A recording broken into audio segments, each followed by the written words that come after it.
दुधाचा जन्म वात्सल्यातून आहे. ती गाय चरून आली म्हणजे मालक वासरू सोडतो. भुकेलेलं वासरू गटा गटा गटा गटा गटा दूध प्यायला लागते. जेव्हा वासरू दूध संपल्यावर आणि मग ते झटके मारत कासेला. एवढे झटके की अख्खी गाय उचलत मागून.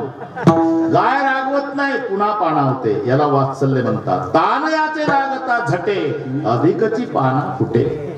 अरे दुधाचा जन्म वात्सल्यातून आहे, अंड्याचा वासनेतून आहे. हे म्हणत संडे होया म्हणजे तू खाणं अंड्याला खा. म्हणून भूत दया गायी पशुचे पालन. खेत में घर में माई, खेत में भाई और गोठे में गाई, उसकी क्या देखना कमाई. क्या बोला? खेत में नाला, घर में साला, गोठे में हेला, उसका कभी न होगा भला. भूत दया गाई पशुचे पालन. जोडधंदा. ताणेल्या जीवन वना माझी. ताणेल्या जीवन. जो उपवासी आहे त्याला अन्न, तहानलेला आहे त्याला पाणी. पुण्यासी कारण येतो लेचे, पुण्यासी कारण येतो लेचे, पुण्यासी कारण येतो लेचे. सर्वांनी म्हटलं, मला वाटलं पाठ आहे. सुधेल्यासी अन्न ताणेल्या जीवन, सुधेल्यासी अन्न ताणेल्या जीवन,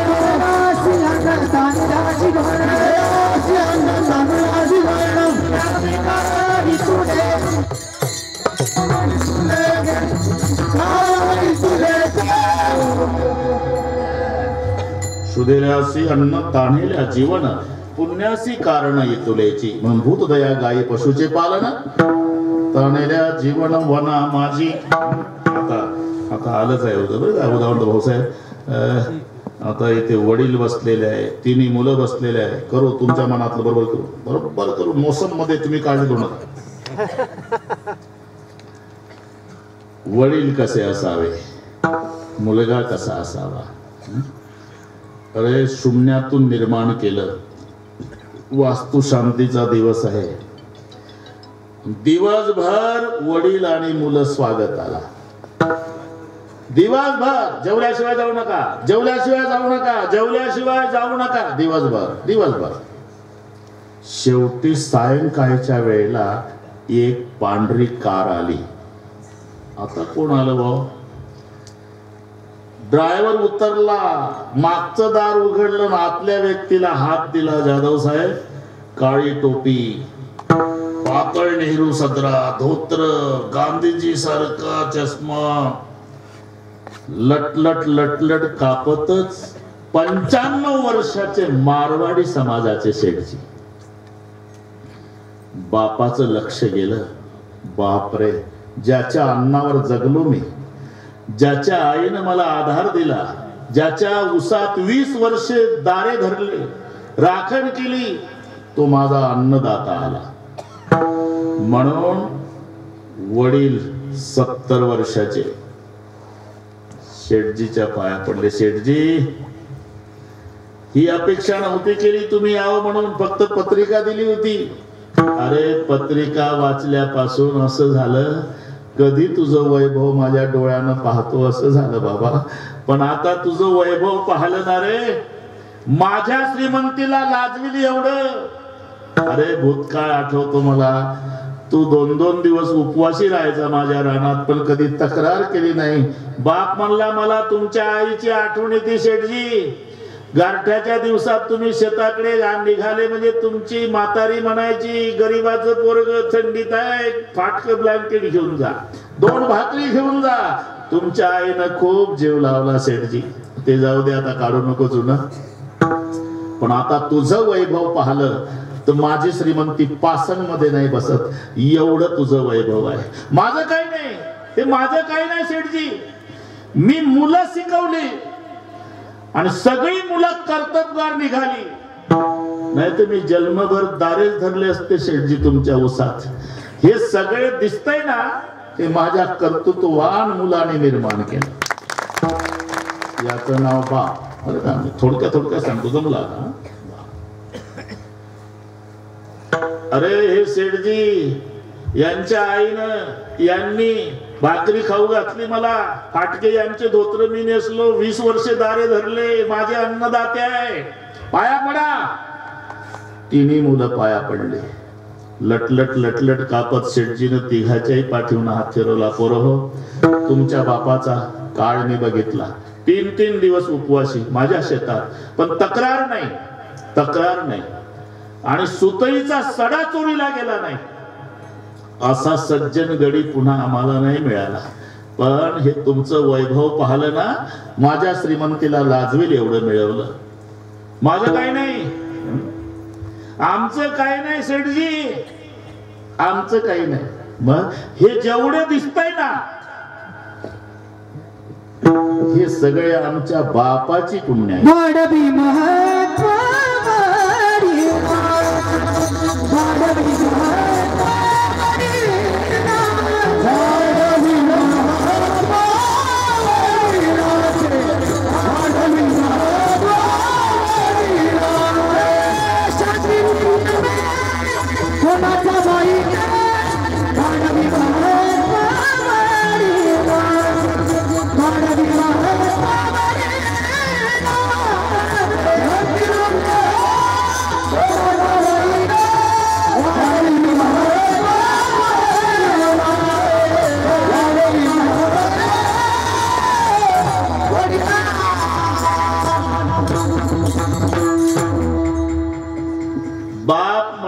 माझं काही नाही सेठजी, मी अंगठा बहादर जन्मभर तुमच्या शेतीत राबलो असतो, पण मुलं कर्तबगार निघाली, हे वैभव त्यांनी मिळवलं.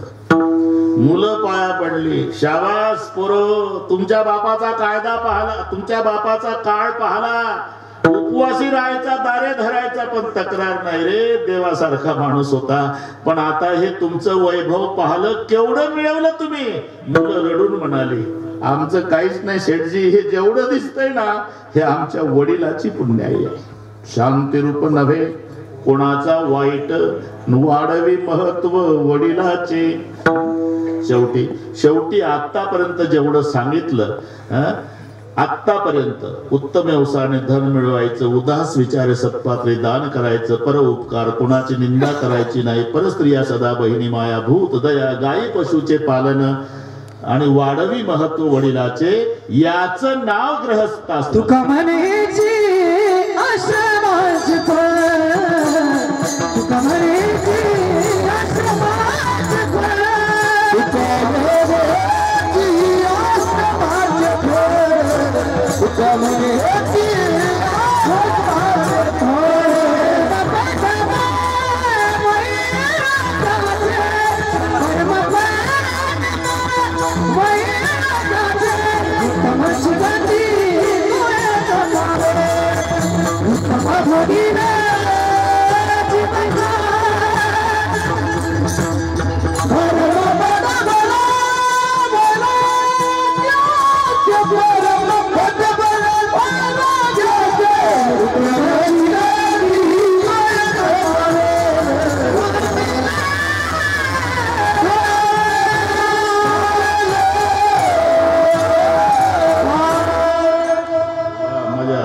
आश्रमाचे फळ, परमपद बळे वैराग्याचे.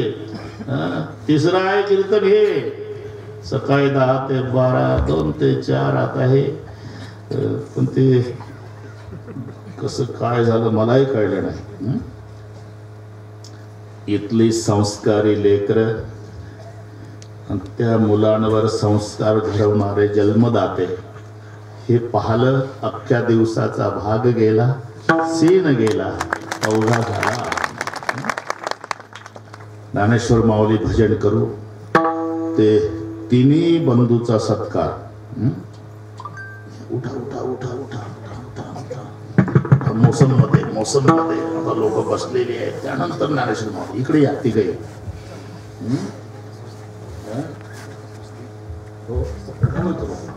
तिथं नाही, मग लोक जातील. बोलायचं काय, मी बोललो ना, 2 तास बोललो. हे काय शंकरराव संजय राव आणि गजानन राव, बरोबर आहे का नाही? नाव पाठ झाली मला. हे तिन्ही बंधू, त्यांच्यावर संस्कार घडवणारे त्यांचे वडील तुकारामजी राघोबाजी उगल मुगले. नाव पाठ केली तुझं कागदावर माझ्या मध्ये केलं असं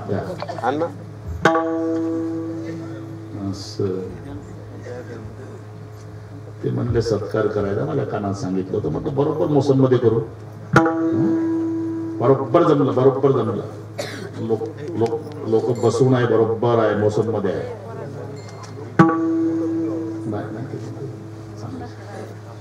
फोटो काढा, हार घ्या.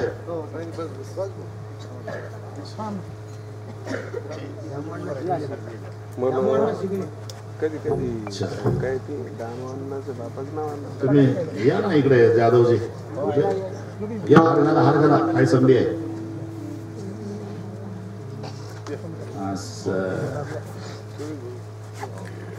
बस हा आदर्श सगळ्या जिल्ह्यातल्या तरुणांनी घ्या रे बाबा. ठीक आहे का? तिथं बाबांनाही उभं करा शेजारी.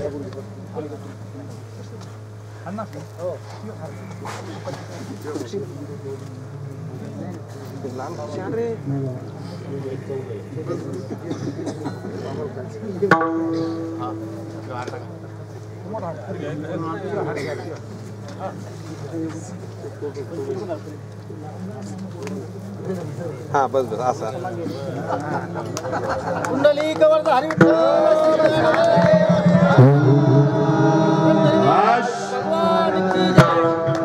पुंडली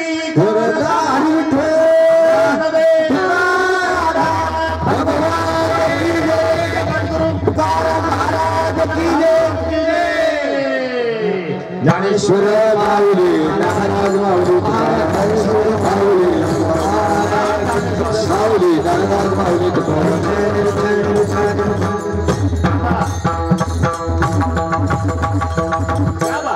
संपला मी म्हणेल तेव्हा जागा सोडायची, तोपर्यंत हालचाल करायची नाही. जय विठ्ठल होईल. सगळे टाळकरी महाराज खाली बसतील, बसलेल्यातलं कोणी उठणार नाही. उद्याच्या कार्यक्रमाचं निवेदन देतील आणि मग मी म्हणेल कार्यक्रम संपला तेव्हा उठायचं. मिलिटरी सारखा शिस्तबद्ध कार्यक्रम होईल, याच्यात तडजोड नाही.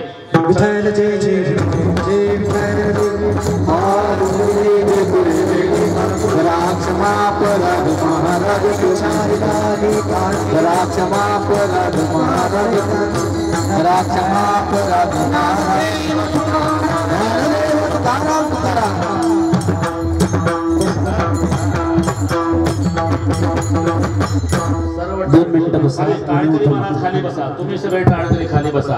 जास्ती वेळ नाही, फक्त 2 मिनिटं. उद्यापासून आपल्या यात्रेच्या कीर्तनाचं नियोजन आहे. पुढे सतीश भाऊ घाबरू नका तुम्ही. पुढे आणा इकडे माईक. 2 मिनिट नाही 5 मिनिट बोला. या पुढे बोला. सकल संतांच्या आशीर्वादानं, पांडुरंगाच्या आशीर्वादानं, ईश्वरी संत श्री भगवान बाबा गडकर आणि ज्यांच्या रजकणानं, ज्यांच्या पदस्पर्शानं ही भूमी पवित्र झालेली असे, ज्यांचं समाधी स्थान या ठिकाणी आहे. प्रत्येकाला या ठिकाणी आल्यानंतर एक चैतन्य निर्माण होतं असे असणारे त्या ठिकाणी श्री गुरु शंकर बाबांच्या आशीर्वादानं आज त्या ठिकाणी बाबांच्या त्या ठिकाणी अमृत महोत्सवाचा कार्यक्रम बाबांच्या कीर्तनानेच या ठिकाणी संपन्न होत आहे. सगळ्यांनी एकदा टाळी वाजवा.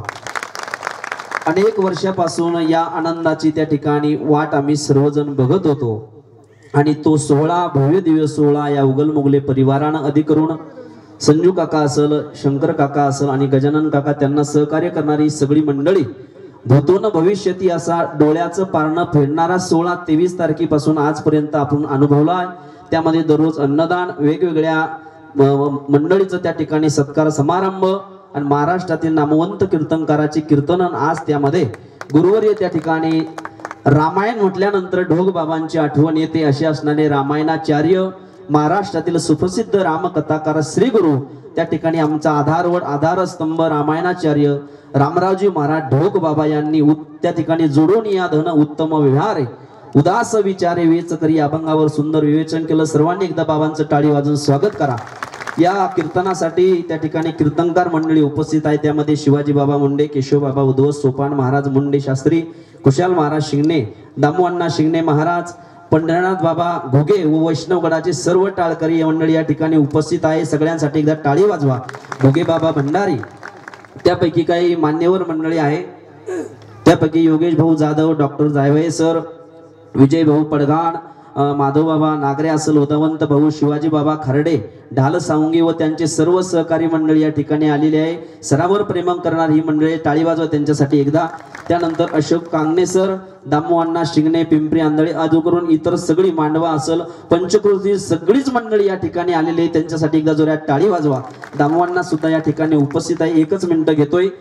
आजपर्यंत त्या ठिकाणी ज्यांनी या कार्यक्रमाचं आयोजन केलं होतं उगल मुगले परिवार, त्यांचं एकदा सगळ्यांनी जोरात टाळी वाजवून स्वागत करा कडे. आणि मी आज माझ्या डोळ्यांनी बघितलंय, आमची माय वारल्यापासून आज पहिल्यांदा काका कीर्तनामध्ये एवढी रडली बघा, हुंदका देऊन रडले. आणि त्यांनी रडू नये म्हणून बाबांनी विशेष स्टॉप ठेवला सुरुवातीचा, नाहीतर ढोरासारखे ते आज रडले. पहिल्यांदा त्यांच्या डोळ्यामध्ये आम्ही आज अश्रू पाहतोय. आणि फक्त आई गेल्याचं दुःख आहे. आज जर आमची माय या ठिकाणी असती तर दोघांचा सोहळा या ठिकाणी त्याच ताकदीनं झाला असता. पण तेही दुःख आहे. पण बाबा यांचा सोहळा आमच्या डोळ्यात देखत होतो, याचा आनंद सुद्धा आम्हाला आहे. आणि म्हणून सगळ्यांच्या डोळ्यामध्ये बाबा बोलत असताना पाणी आलंय. ऐका, उद्यापासून 26 जानेवारी ते 28 जानेवारी या कालावधीमध्ये दरवर्षी प्रमाणक त्या ठिकाणी सप्ताहाचं आयोजन आहे. उद्या सकाळी शंकर बाबाचा भव्य दिव्य स्वरूपाचा पालखी सोहळा गावामधून निघणार आहे. बरोबर 9:30 वाजता या ठिकाणाहून भव्य दिव्य स्वरूपाचा पालखी सोहळा निघणार आहे. महिला मंडळींनी सगळ्यांनी सणा समारंभ करायचा आहे. परिसरातील टाळकरी मंडळी येणार आहे.